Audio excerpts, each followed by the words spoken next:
Messieurs les censeurs, bonsoir. C'est ce qu'on a envie de dire ou même de crier après la longue nuit que nous avons passée aux médias. Tout avait pourtant bien commencé. Notre émission en direct d'hier, Toujours debout, faisait de bons scores en direct justement et était partie pour avoir une audience plus que correcte. Quand tout à coup, quick, juste après le direct, notre vidéo a été bloquée sur YouTube par France 2 pour une raison choquante, même si un fait similaire nous était déjà arrivé. Nous avons voulu vous informer sur les méthodes de nos censeurs et vous faire entrevoir un pan des difficultés que peuvent vivre les médias indépendants. Et pour ça, j'ai fait venir notre journaliste Thomas Dietrich, qui est aussi président du directoire du média.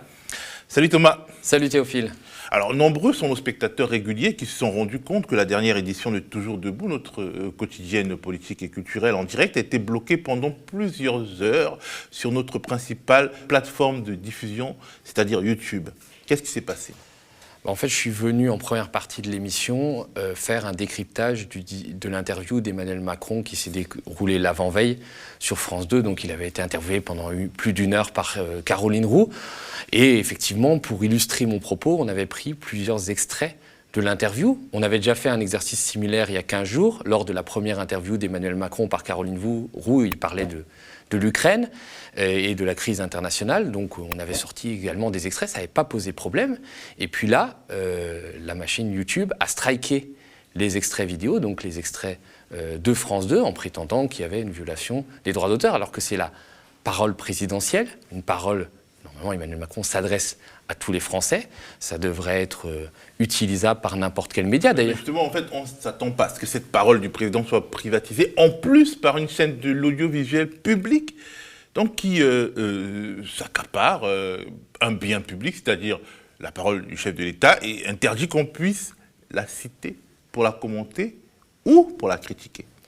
C'est vrai, et puis c'est même contraire au code de la propriété intellectuelle qui permet déjà le droit de courte citation et aussi de reprendre la parole publique qui est prononcée dans des assemblées, dans des administrations. Donc effectivement, la parole normalement du chef de l'État peut être réutilisée. C'est finalement le président de la République, qu'on l'aime ou qu'on l'aime pas, et on est nombreux à ne pas forcément l'aimer, le chef de l'État est un bien public et sa parole peut être utilisée, commentée. Et c'est ce qu'on a fait, c'est-à-dire on a utilisé des extraits de cette intervention-là, de cette interview-là, pour critiquer les différentes fake news, les différents mensonges, les différentes contradictions d'Emmanuel Macron.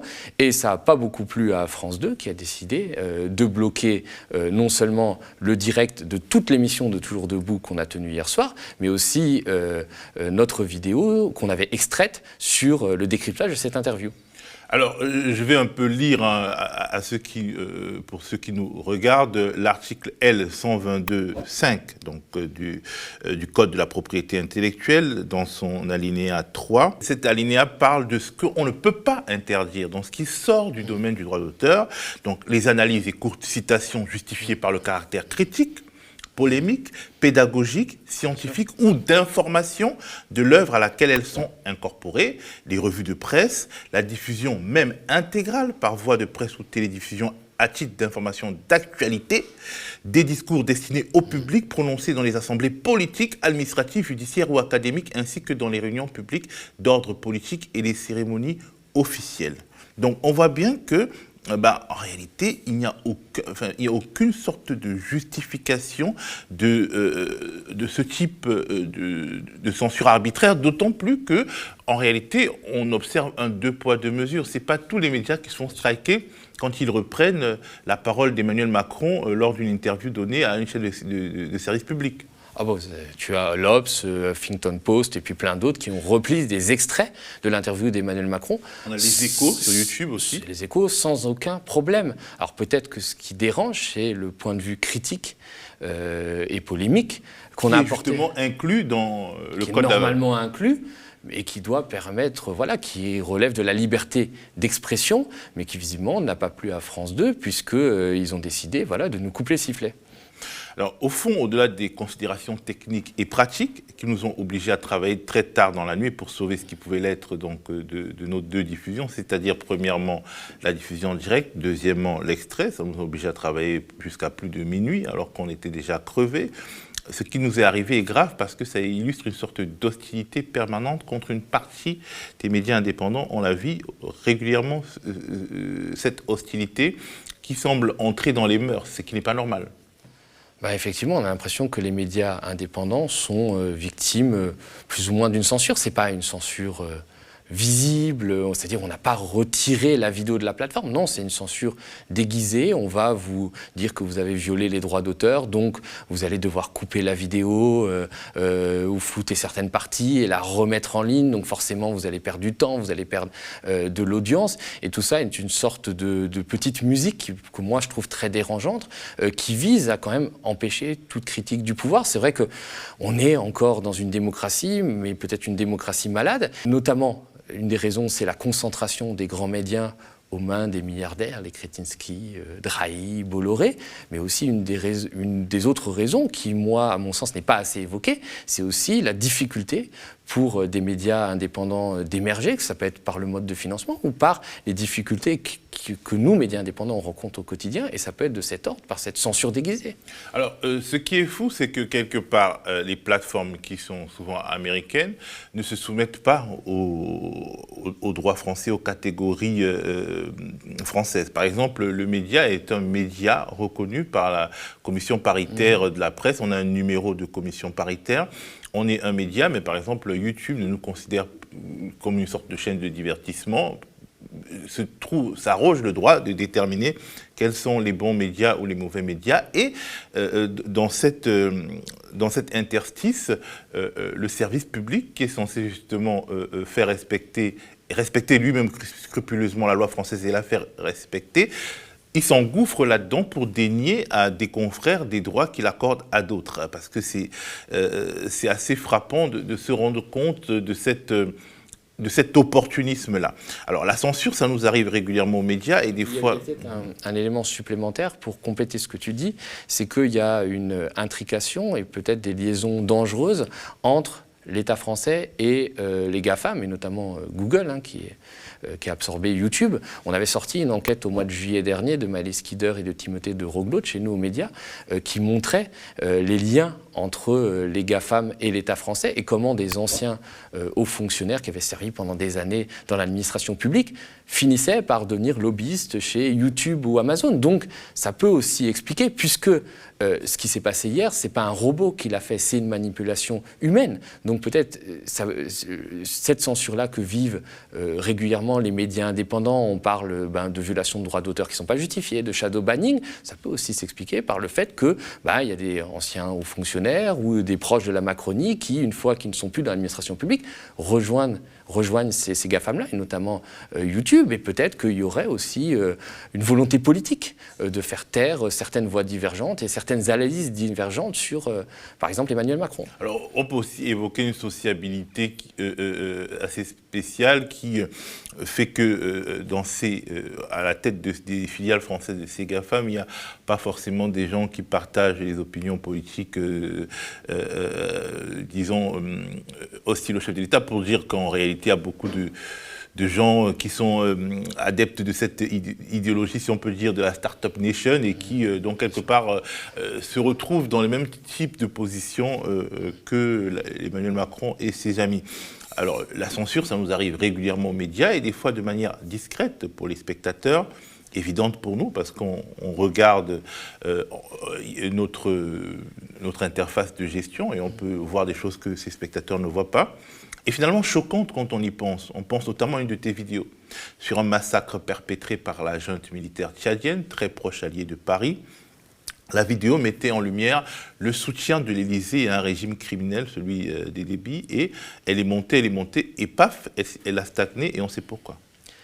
Alors ça me met très en colère, parce que c'est encore plus grave que l'interview d'Emmanuel Macron, où finalement on a réussi à résoudre ça par des manipulations. Ça veut dire qu'on a fait une vidéo la semaine dernière, j'ai fait une carte blanche sur ce qui se passe au Tchad et le régime de Mahamat Idriss Déby Itno, grand allié de la France, qui a tiré sur la population, sur des manifestants, faisant plus de 60 morts, un drame absolument atroce, puisque en plus on a retrouvé des corps jetés dans le fleuve, il y a des centaines de personnes qui ont été arrêtées, déportées dans des bagnes dans le désert, et tout ça dans une sorte de silence de la communauté internationale, puisque le Tchad rend beaucoup de services à Paris, notamment dans le cadre de la lutte contre le terrorisme au Sahel. Et donc, on fait une vidéo en disant que Macron s'est montré complice de ce crime-là, de ce crime de masse, de ce crime qui a été perpétré par la dictature tchadienne.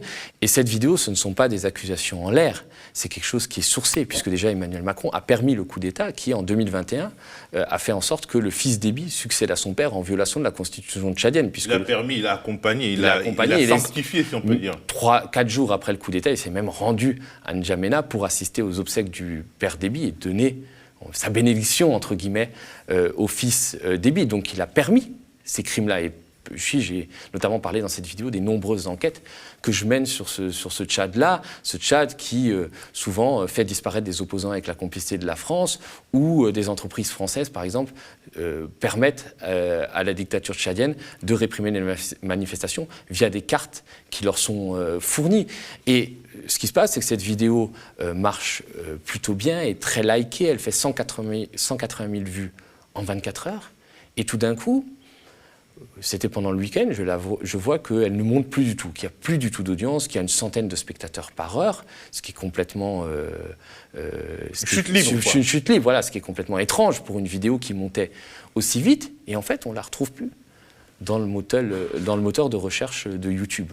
Alors, ce qu'on a fait, c'est qu'on s'est d'abord demandé, avant de penser à la théorie du complot, on s'est d'abord demandé s'il y avait un problème technique, et on a demandé à un expert dans le domaine qui nous a donné quelques petites astuces, et qui nous a dit... Un expert universitaire qui a travaillé sur ces sujets, qui a travaillé au sein des institutions des GAFAM, qui aujourd'hui a des outils spécialisés pour infirmer ou confirmer ce type de pratique de shadow banning. Il nous a donné quelques astuces pour voir si cette vidéo avait carrément été retirée des référencements et des suggestions YouTube. Et effectivement, quand on tape l'identité algorithmique de la vidéo sur le Tchad, on voit qu'elle n'est plus présente dans les moteurs de recherche YouTube, alors qu'elle est bien présente quand on tape Macron Tchad sur Google, on tombe directement sur cette vidéo. Comme dans le cadre de l'interview de Macron, il y a eu une manipulation humaine. Ce n'est pas des robots qui ont fait ça. On a vraiment voulu retirer cette vidéo, faire en sorte qu'elle ne monte pas, qu'elle ne fasse pas un carton d'audience, et puis derrière, protéger en quelque sorte Emmanuel Macron, puisque ce qu'on dénonce, c'est la participation d'Emmanuel, en tout cas la complicité d'Emmanuel Macron avec des crimes commis dans un pays allié. Le Tchad, demain, pourrait connaître des massacres de grande ampleur, une répression de grande ampleur, et le Tchad, pour Emmanuel Macron, pourrait devenir ce qu'a été finalement le Rwanda dans les années 90 pour François Mitterrand. On n'espère pas, mais il y a des gros risques. Et on s'inquiète pour ça, et moi qui suis très attaché au Tchad, j'ai peur pour ça. Et effectivement, mais je crains que notre complicité vis-à-vis du régime des Déby Itno, pour des raisons obscures, soit la même que celle qui a conduit la France à protéger les génocidaires Hutus jusqu'au bout, même quand ils massacraient des innocents Tutsis. Et donc, évidemment, c'était un message fort, c'était un message important, mais YouTube, peut-être, c'est une pression politique, enfin, on n'en sait rien. En tout cas, on a adressé un courrier à YouTube pour les rencontrer, leur poser des questions pour savoir pourquoi on avait déréférencé cette vidéo qui, pourtant, est d'un intérêt public, puisque dans les grands médias français, on ne parle pas de cette situation. Il y a eu quelques dépêches AFP qui ont parlé de la répression au Tchad. D'ailleurs, en parlant de heurts, comme si on mettait les manifestants désarmés et les forces de l'ordre qui sont surarmées au Tchad sur un pied d'égalité. Nous, on essayait de raconter les choses différemment, factuellement aussi, en disant, voilà, les complicités qui existent à Paris et la complaisance qui existe à Paris envers ce régime tchadien-là qui tue sa population et qui la baigne dans le sang. Alors, entre les deux tours de la présidentielle 2022, on a eu aussi une grosse impression de shadowban parce que du jour au lendemain, notre portée, nos impressions ont été divisées quasiment par deux. YouTube ne reconnaît pas le shadowbanning, c'est-à-dire dénie avoir une influence. Nous, à chaque fois qu'on a une impression un peu bizarre sur une vidéo, on contacte le service de YouTube, un on contacte un employé par chat, le chat, qui nous répond qu'il n'y a absolument aucun problème, que votre vidéo est bien en ligne. Il répond ainsi de manière tout à fait honnête, parce que par exemple, ce qui nous est arrivé avec la vidéo sur le chat, il n'y a rien dans notre interface de gestion, dans notre YouTube Studio, comme on dit, rien qui dit clairement il y a un problème sur cette vidéo. Il y a aucune mention explicite, il y a juste effectivement le fait objectif d'un des référencements établis. Mais peut-être que l'employé de YouTube qui a regardé ça n'est pas allé jusqu'à taper l'identifiant de notre vidéo dans le moteur de recherche. Ce que je veux dire, c'est que peut-être ce n'est pas tous les salariés de YouTube qui sont au courant d'un certain nombre de pratiques de shadowbanning. C'est une censure insidieuse et qui pose effectivement la question, on en parlait tout à l'heure, des liens entre les GAFAM et notamment YouTube avec les pouvoirs, les gouvernements, notamment le gouvernement français. Et c'est pour ça que c'est très important pour nous d'avoir lancé cette antenne 24/7 qui à terme va nous mener sur les box internet, sur les télés connectées et sur la TNT, parce que le but c'est de diversifier nos canaux de communication et nos moyens de diffusion de manière à ne plus être soumis à une censure insidieuse comme celle qu'on connaît assez régulièrement, puisque c'est quand même établi, hein, on n'est pas du tout en train de parler de théorie du complot. Là, c'est quelque chose qui nous arrive très régulièrement depuis des mois, et ça a été particulièrement frappant sur le Tchad. Et c'est vrai que ça pose problème, parce que YouTube, pour l'instant, est notre principal canal de diffusion, et c'est pour ça qu'on aimerait diversifier et arriver sur peut-être des moyens, des canaux de diffusion, peut-être les box Internet, qui nous permettront de diffuser plus librement. Parce qu'effectivement, les box Internet, on a l'impression que la télé, c'est beaucoup plus contrôlé, mais il faut savoir que une sorte de censure juste au début. C'est une censure de toute façon qui ne peut être que après. Pas juste après. Si vous avez une vidéo qui déplaît à quelqu'un qui passe à la télévision, ben en fait cette personne est obligée de passer devant un juge. Il n'y a pas l'Arcom n'est pas encore devenue une sorte de juridiction. Elle n'a pas des méthodes de censure immédiate comme YouTube, et donc forcément l'Arcom c'est l'ex CSA, donc forcément il y a des biais, mais il y a aussi d'autres types de libertés. Et en réalité, l'idée, c'est vraiment de se démultiplier, de démultiplier les plateformes, même les plateformes numériques, parce que bon, nous sommes présents sur YouTube, mais nous sommes aussi présents sur Facebook, sur Dailymotion, sur Peertube, qui est une sorte de YouTube décentralisé. Il y a aussi les podcasts. Vous pouvez d'ailleurs vous abonner sur les podcasts du média sur les différentes plateformes de podcasts. Il y a les newsletters. On peut vous envoyer au quotidien nos vidéos par newsletter. Ça tombe dans votre boîte aux lettres, donc il n'y a pas de censure possible. Mais tout cela nécessite de l'argent, parce qu'effectivement, on a un seul community manager aujourd'hui aux médias, et c'est pas suffisant. Et ça montre aussi, je vais dire à quelque chose malheur et bon, ça montre aussi qu'on dérange à notre modeste niveau, c'est-à-dire si on subit ce genre de censure insidieuse qui s'ajoute avec d'ailleurs d'autres choses comme des procédures bâillons, comme par exemple dans le cadre d'enquête sur le Tchad, j'ai été placé de manière complètement arbitraire en garde à vue, ça avait été dénoncé par la Fédération internationale de journalistes, donc c'est une sorte de package, et ça montre la nécessité de soutenir les médias indépendants et notamment notre travail. Alors c'est vrai qu'on a lancé cette antenne 24/7, c'était un peu une ambition folle, un rêve fou, on l'a fait avec 3 bouts de chandelle parce qu'on n'avait absolument pas les moyens de tenir 4 directs par jour, et c'est un exploit qu'on a accompli depuis un peu plus d'un mois, d'avoir réussi à tenir autant de directs et d'avoir raconté autant de choses, d'avoir couvert les manifestations, d'avoir été devant les raffineries en grève. Le problème, c'est qu'aujourd'hui, l'argent, c'est malheureusement le nerf de la guerre, les moyens nous font un peu défaut, et c'est pour ça qu'on lance une grande campagne de fin d'année pour récolter 200 000 € de dons qui peuvent être défiscalisables. Alors ça peut paraître beaucoup, dit comme ça, 200 000 €, mais finalement, c'est une goutte d'eau dans la mer quand on veut faire face à des grandes chaînes d'information qui sont sous perfusion des milliardaires, comme peuvent l'être LCI, BFM ou CNews. Nous, on ne dépend pas d'un oligarque, on n'a pas vendu notre âme à un marchand d'armes ou un exilé fiscal. On ne dépend que du soutien de nos abonnés, qui sont un peu moins de 10 000. Et c'est vrai qu'on on appelle à la générosité de toutes celles et tous ceux qui veulent soutenir l'information indépendante, qui veulent soutenir un média libre, une information qui ne soit pas soumise à la Macronie ou au grand capital, et puis aussi ceux qui veulent soutenir des enquêtes, comme on fait sur la France-Afrique, sur les liens entre la Macronie et le Rassemblement national, sur les financements étranges du Rassemblement national. Donc voilà, on appelle un peu... Sur la mise à l'encontre de notre système de santé également. Voilà, il y a eu énormément d'enquêtes qui ont été sorties ces derniers mois. C'est pour ça que il nous faut 200 000 € pour pouvoir continuer cette antenne 24/7 et vous proposer tous les formats qu'on vous propose aujourd'hui. Bref, cette petite vidéo vous a permis d'entrer un peu dans le cœur de la machine du média, une toute petite machine, mais une machine qui est assez teigneuse, qui se bat en tout cas. On voit toute l'importance d'un média indépendant et qui n'a pas peur des mots comme le nôtre et qui malheureusement tous les jours, je dis bien tous les jours, est menacé de mort avec tout ce que ça peut comporter comme pression sur nos épaules, ça peut aussi, avec tout ce que ça peut comporter comme frustration, parce qu'il y a certains de nos collègues, de nos confrères que vous voyez aujourd'hui qui sont sur des contrats précaires et qui malheureusement chaque jour ont peur. Et justement, pour pouvoir nous mettre un peu à l'abri, à titre individuel, bon, ça ce sont des histoires individuelles, mais pour pouvoir mettre à l'abri la structure, la protéger et nous donner justement de quoi être en contre-pouvoir, mais un vrai contre-pouvoir, nous avons vraiment besoin de vous. Aujourd'hui, jusqu'à la fin de l'année 2022, nous avons besoin, comme Thomas le disait, de 200 000 €.